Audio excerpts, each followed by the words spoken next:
You're 28. You've been the cartel's accountant for 4 years. Not the guy with the gun. The guy with the spreadsheet. You were a finance student in Monterey. Top of your class.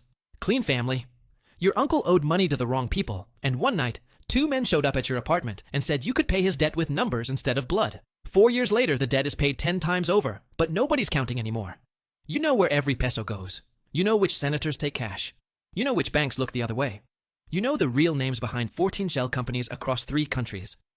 You are the most valuable and the most dangerous person in the organization who doesn't carry a weapon. You decide to run on a Wednesday. Not because of courage, because of a photo.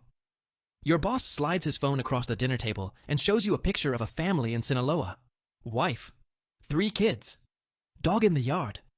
He says their accountant tried to switch teams. He says this like he's telling you about the weather. Then he swipes to the next photo. Same house, no family, just furniture and stains. He puts the phone away and orders dessert. He wasn't threatening you. He was just sharing a story. That's worse. Threats mean they're watching. Stories mean they're comfortable. Comfortable people don't suspect anything. You have a window. You don't know how long it stays open. Rule 1. Tell nobody.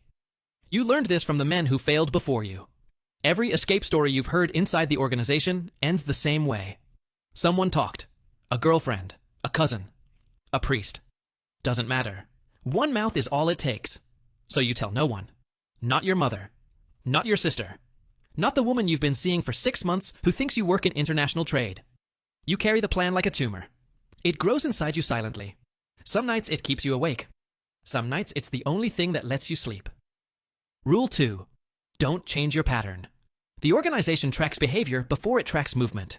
A guy who suddenly starts going to the gym at different hours or skipping Friday drinks raises more flags than a guy who crosses a border. So you keep everything identical. Same restaurants, same schedule. Same complaints about traffic at the Monday meeting. Same jokes with your handler, a man named Solis who drives you everywhere and reports your movements to people you'll never meet. You smile at Solis every morning. He smiles back. You're both performing. The difference is you know you're performing and you're not sure he does. You need 3 things. Cash that isn't traceable, a way out of the country, and a head start long enough to matter. The cash is the easiest part because you're the one who moves it. You don't steal from the cartel. That's a death sentence with a receipt. Instead, you build a ghost. A fake vendor in the books. A cleaning company that doesn't exist servicing a warehouse that does. You invoice $8,000 a month. Small enough to hide in the noise. The money routes through 2 accounts and lands in a prepaid card registered to a dead man in Puebla. In 11 months, you stack $88,000. Not enough to live forever. Enough to disappear. The way out is harder. Airports have cameras.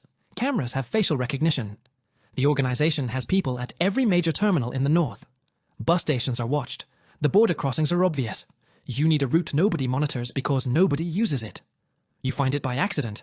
A cargo shipment you're processing routes through a fish